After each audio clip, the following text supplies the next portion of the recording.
Hello students. तो बच्चों, question चल रहे थे हमारे जेई वाले। चैप्टर एटम पे पहुंच चुके थे हम। क्वेश्चन नंबर 16 पे आ चुके हैं। इन्होंने कहा speed of electron in Bohr seventh orbit for hydrogen atom is 3.6 into 10⁻⁶ metre per second. इन्होंने बोला है कि बोहर ऑर्बिट में हाइड्रोजन एटम के सेवेंथ ऑर्बिट में जो स्पीड है वो 3.6 इंटू 10⁻⁶ मीटर पर सेकेंड की है।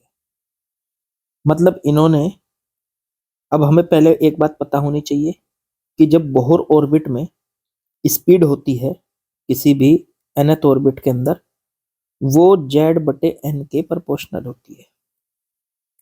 z/n के प्रोपोर्शनल होती है। तो यहां से z/n के प्रोपोर्शनल हो गई। तो अब मुझे क्या कैलकुलेट करना है, और ये जो है सेवेंथ ऑर्बिट में कितनी दे रखी है हाइड्रोजन एटम के लिए? 3.6 इंटू 10⁻⁶ मीटर पर सेकेंड। तो हम यहां से कैलकुलेट कर सकते हैं सेवेंथ ऑर्बिट के लिए। तो एक काम कर लो, इसको v1/v2 लिख सकते हैं आप, बराबर z1/n1 बटे में z2/n2। याद है ना? अगर a प्रोपोर्शनल टू b है तो उसको ऐसे लिख सकते हैं a1/a2 बराबर b1/b2।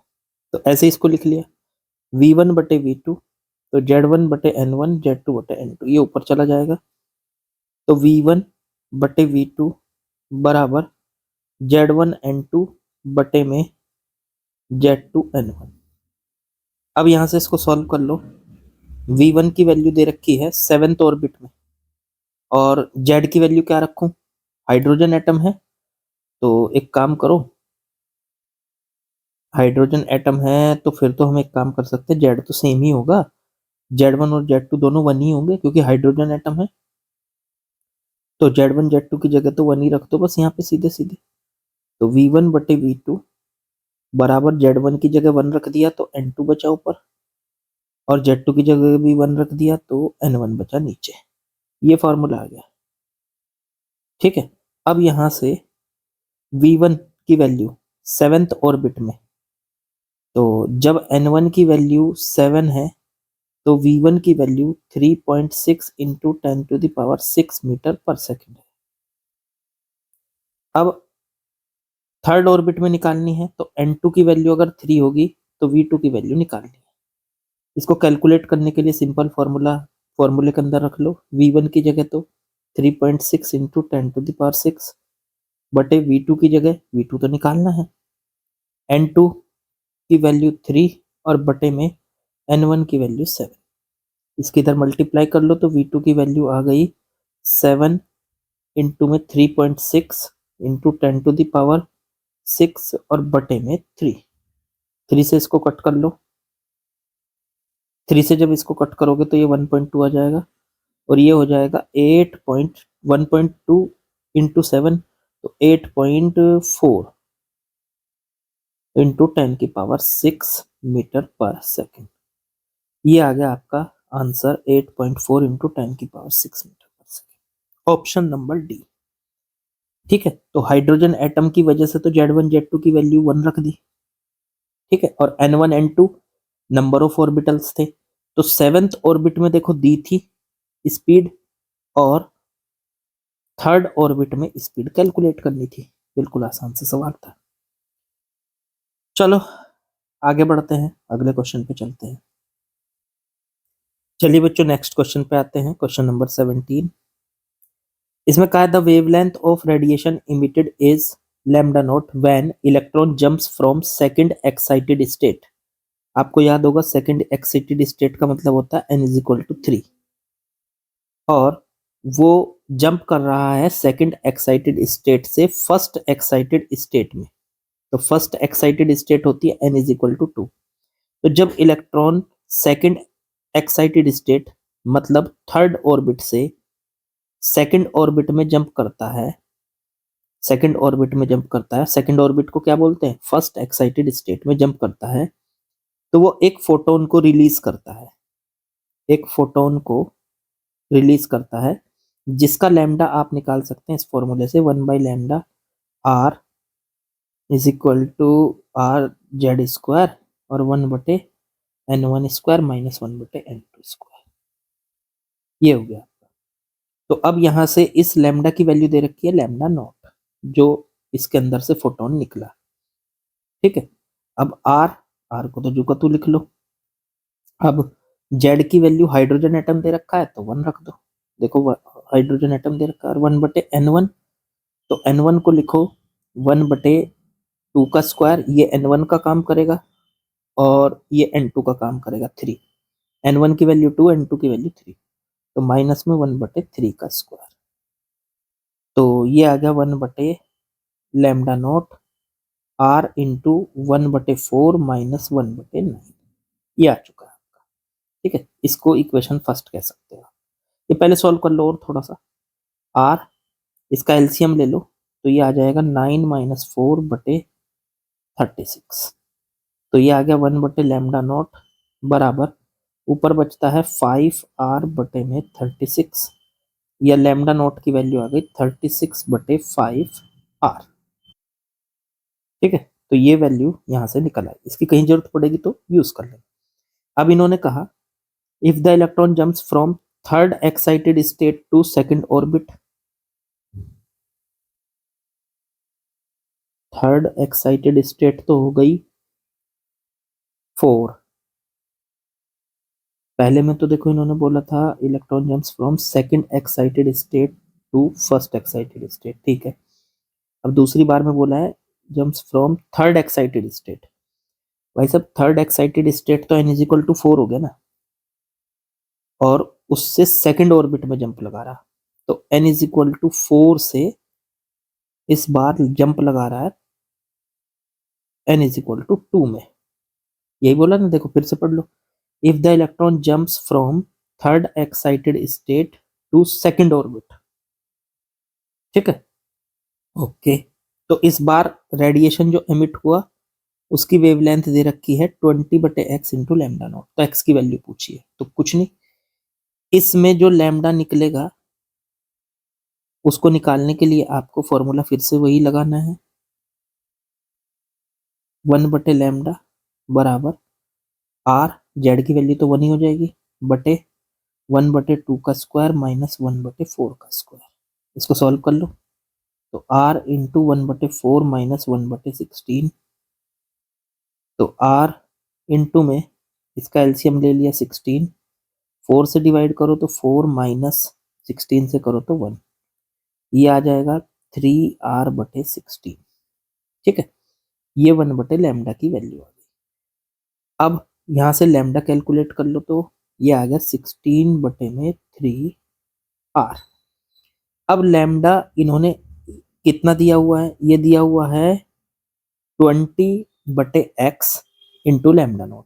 लैम्डा की जगह रख दो, यहाँ पे लैम्डा की जगह रख दो 20/x इंटू में लैम्डा नॉट बराबर 16/3r। ठीक है, ये इन्होंने दिया है इससे निकलने वाला जो रेडिएशन है, इससे निकलने वाला जो फोटोन है उसकी वेवलेंथ कितनी है, और हमारे हिसाब से जो आया था वो आया था 16/3r। तो लैम्डा की जगह 20/x इंटू लैम्डा नोट रख दिया। लैम्डा नोट की वैल्यू हम ऊपर निकाल चुके हैं 36/5r, उसे रख दो। तो 20/x इंटू में 36/5r बराबर 16/3r। चलो जी सॉल्व करते हैं।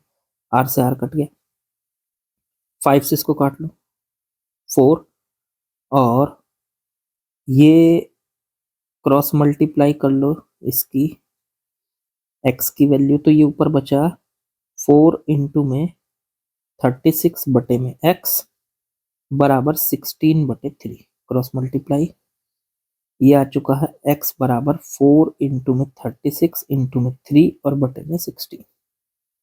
4 से इसको काटो 4, 4 से इसको काटो 9, और ये आ गया 27। x की वैल्यू 27 आ रही है। एक बार मैं जरा आंसर चेक और कर लूं, कभी कहीं गलती हो गई हो। ठीक है, एक बार देख लेता हूँ जरा।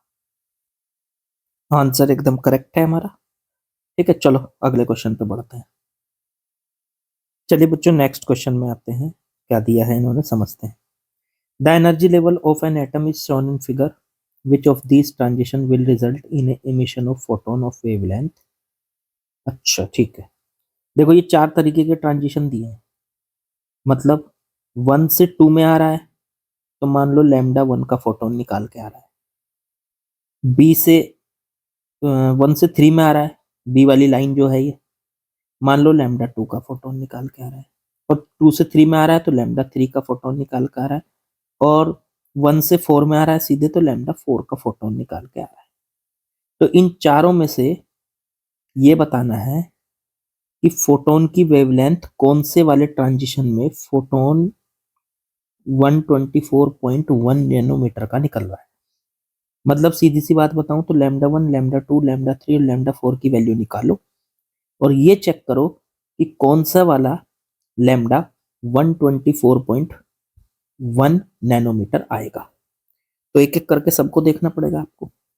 मान लो पहले आपने लैम्डा 1 को निकालना है, तो लैम्डा 1 को निकालने के लिए आपको क्या करना पड़ेगा, 1 बटे लैम्डा, या एक काम करो ना, यहां से आपको सीधे सीधे एनर्जी का गैप मिल रहा है, ठीक है। तो पहले गैप, मतलब पहले ये जो 1 नंबर का जो लेवल है इसकी एनर्जी देखो 0 दे रखी, और 2 वाले की जो एनर्जी है वो 2.2 दे रखी, तो इनके बीच का गैप कितना हो जाएगा, E1 माइनस में E2। E1 का एनर्जी कितनी है 0, माइनस E2 की एनर्जी कितनी है, माइनस का 2.2 इलेक्ट्रॉन वोल्ट। तो ये आ गया minus minus plus 2.2 electron volt. अब इसका मतलब ये हुआ कि इन दोनों लेवल्स के बीच का जो एनर्जी गैप है वो 2.2 इलेक्ट्रॉन वोल्ट है। अब खुद सोचो, जब एनर्जी गैप हमको पता है तो इतने ही एनर्जी का फोटोन निकाल के तो ये आएगा, तो इसमें से जो एनर्जी का फोटोन निकलेगा वो हमें पता चल गया कितना, 2.2। 1 से जब ये 2 में जाएगा, 1 से 2 में जब ये जाएगा तो कितनी एनर्जी का फोटोन निकालेगा, 2.2 इलेक्ट्रॉन वोल्ट की एनर्जी का फोटोन निकालेगा। अब फोटोन की एनर्जी का फॉर्मूला क्या होता है, एच सी बटे में लैम्डा बराबर 2.2 इलेक्ट्रॉन वोल्ट। अब एच सी की वैल्यू इलेक्ट्रॉन वोल्ट में कितनी होती है, तो वो होती है 1242। 1242 होती है कि नहीं, हाँ जी, 1242 या 1240 भी लेते हैं कुछ बुक्स में, अप्रोक्स करने के लिए 1240 ही ले लेते हैं, जल्दी सॉल्व कर लेंगे। और बटे में लैम्डा, ये इलेक्ट्रॉन वोल्ट में आ गया, और लैम्डा आएगा तो नैनोमीटर में आएगा, और 2.2 इलेक्ट्रॉन वोल्ट, इलेक्ट्रॉन वोल्ट से इलेक्ट्रॉन वोल्ट कट गए, लैम्डा की वैल्यू आ गई 1240, और ये बटे में चला गया 2.2। जब आप इससे इसको डिवाइड करेंगे तो ये कितना आना चाहिए, 124.1, ये तो नहीं बैठ रहा, 124.1 तो नहीं बैठता। तो पहला ऑप्शन तो, मतलब ये वाली लाइन तो है नहीं। अरे ये तो सीधा सीधा पता चल रहा, डी वाला ऑप्शन है। कैसे, देखो कैसे, आप डी वाले ऑप्शन में देखो, पहली लाइन और लास्ट 4th लाइन, इन दोनों के बीच का गैप निकाल लो, E1 माइनस E4। तो ये गैप आ गया, E1 तो है 0 और E4 की वैल्यू -10, तो ये कितनी आ गई, minus minus plus 10 electron volt आ गई। अब यही जो है E1 माइनस E4, ये इन दोनों के लेवल का एनर्जी गैप जो है, यही फोटोन की एनर्जी, इतनी एनर्जी का फोटोन निकाल के आएगा ये, मतलब ये फोटोन की एनर्जी हो गई एच सी बटे में लैम्डा बराबर 10 इलेक्ट्रॉन वोल्ट। एच सी की जगह 1240 बटे में लैम्डा की वैल्यू नैनोमीटर में हो गई, इलेक्ट्रॉन वोल्ट बराबर 10 इलेक्ट्रॉन वोल्ट। इलेक्ट्रॉन वोल्ट से इलेक्ट्रॉन वोल्ट कट गया, 0 से 0 कट गई, लैम्डा की वैल्यू आ गई नैनोमीटर में 124 नैनोमीटर। और जरा चेक करना, यही तो पूछी थी उसने, 124.1 है, अप्रोक्स वही आ रही है, 124.1 हो सकता है इन्होंने 1240 की जगह 1241 ले लिया हुआ, तो अप्रोक्स वही आ जाएगी। तो इसलिए हमारा जो आंसर बैठ रहा है वो है डी।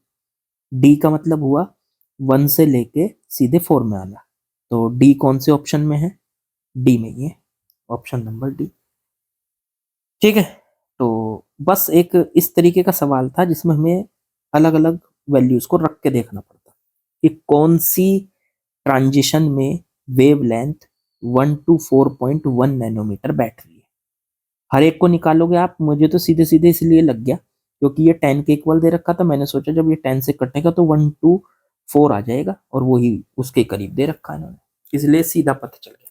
आप भी जब इसको ट्राई करेंगे, जब इतनी प्रैक्टिस हो जाएगी तो आप भी सीधे सीधे पता कर लेंगे। चलो खैर, अगले सवाल में चलते हैं। चलिए बच्चों, लास्ट क्वेश्चन पे आते हैं, इसके बाद और कोई क्वेश्चन नहीं बचा है। 2023 वाले एटम्स के क्वेश्चन सारे खत्म हो चुके हैं, मतलब कल हम नई वीडियो और नया चैप्टर स्टार्ट करेंगे। चलो करते हैं शुरू। क्या बोला इसने? A photon is emitted in transition from n is equal to 4 टू n इज इक्वल टू 1। ठीक है, लेवल इन हाइड्रोजन एटम, मतलब जब electron n is equal to 4 से n इज इक्वल टू 1 में जंप करता है तो वो एक फोटोन निकालता है, उसकी वेवलेंथ बतानी है। बहुत आसान, 1/λ बराबर हाइड्रोजन एटम है, हाँ हाइड्रोजन है, तो R और 1/N1, N1 की वैल्यू ले लो 1, ये N1 का काम करेगा और ये N2 का, और माइनस में N2 की वैल्यू ले लो। आप एक तरीके से और याद रख सकते हो उसको, ट्रांजिशन जब होता है, जब ऊपर से नीचे आता है, तो आपको हमेशा जो नीचे वाला लेवल है उसको N1 मानना है, तो N1 1 हो गया और N2 हो गया 4, 4 का स्क्वायर, तो 1/λ R इंटू 1 माइनस 1/16, ये आगे सॉल्व करके R इंटू में 15/16, इसकी वैल्यू आ गई। लैम्डा निकालोगे उल्टा कर दो इसको, 16/15 इंटू में R। ठीक है, अब एक काम कर लेते हैं, 16 और corresponding wavelength for this transition, H की वैल्यू दे रखी है इन्होंने यहाँ पे। अच्छा, तो एक काम कर लो भाई, H की तो वैल्यू तो हमें R की चाहिए ना, पर R की वैल्यू चाहिए, इन्होंने शायद ये पता क्यों दी है, इन्होंने शायद ये HC/λ और RCH की वैल्यू सीधे होती है, हाँ इसीलिए दी है इन्होंने। तो एक काम करो, इसको थोड़ा सा, R की वैल्यू वैसे तो देखो हमारे पास होती है, जिसे पता है वो तो सीधे रख लो, लेकिन इन्होंने जो वैल्यू दी है इसके हिसाब से अगर आप करना चाहते हो, चलो पहले मैं R की वैल्यू रखता हूँ, देखते हैं क्या आंसर आ रहा है। 15 इंटू R की वैल्यू क्या होती है बोलो? तो R की वैल्यू हो गई 1.097 इंटू 10⁻7, ये रख दिया हमने। अब जरा हमें थोड़ी सी कैलकुलेशन की जरूरत पड़ेगी, एक मिनट में कैलकुलेट कर लेता हूँ। ये आ रहा है 0.9723 इंटू 10⁻7। अगर इसको आप 97.23 लिख लें तो 10⁻9 हो जाएगा। -9 को आप नैनोमीटर कह सकते हो, तो 97.23 नैनोमीटर। तो ऑप्शन में सी ऑप्शन बैठ रहा है। अगर आर की वैल्यू से करो, छोड़ो फिर उससे करना, जैसे इन्होंने कह रखा है कि एच से कर दो, तो हम क्यों करें, हमें तो ये भी याद है, तो हम इससे भी कर सकते हैं, कोई दिक्कत नहीं। ठीक है, मतलब आप तरीका समझो। अब आप कुछ स्टूडेंट बोलेंगे कि सर नहीं हम तो एच से करना चाहते थे, तो क्या करते? तो भाई आप इसको ऐसे कर सकते थे, 1/λ बराबर आर, और ये था 15/16। देखो यहाँ से ये था ना यहाँ, अब 1/λ में यहाँ एच सी की मल्टीप्लाई कर लो बटे लैम्डा बराबर, यहाँ R C H, H C की वैल्यू इधर भी आर एच सी कह लो, आर एच सी की दोनों तरफ मल्टीप्लाई करके 15/16, एच सी की जगह आप इलेक्ट्रॉन वोल्ट में रख दो, एच की वैल्यू इलेक्ट्रॉन वोल्ट में तो 4 इंटू 10⁻15, सी की वैल्यू भी रख दो, तो सी की वैल्यू हो गई 3 इंटू 10⁸, और बटे में लैम्डा, लैम्डा आ जाएगा नैनोमीटर में, जब आप इसको इलेक्ट्रॉन वोल्ट में रखोगे तो ये नैनोमीटर में आ जाएगा। आर सी एच की वैल्यू 13.6 इलेक्ट्रॉन वोल्ट होती है, ये भी इलेक्ट्रॉन वोल्ट में आ गई, और 15/16 इससे लैम्डा की वैल्यू निकाल लो, इससे भी लैम्डा की वैल्यू यही आ जाएगी। ठीक है, टेंशन लेने की जरूरत नहीं है। इससे भी कैलकुलेट करके देखो, हो सकता है इससे एक्यूरेट ये वाली आ जाए 19.4 नैनोमीटर, हमारी यहाँ अप्रोक्स आ रही है। चलो खैर, कुछ नहीं है, टेंशन नहीं लेनी है। काम कंप्लीट इस चैप्टर का। लाइक शेयर सब्सक्राइब कमेंट वो सब आप कर ही दोगे, वो तो मैं लास्ट में बोलता हूँ, आपको पता है। यहाँ सिर्फ काम की बातें चलती हैं, फालतू की कोई बकवास नहीं। तो लगे रहिए, प्रैक्टिस करते रहिए, एक दिन सफलता जरूर मिलेगी, टेंशन मत लीजिए।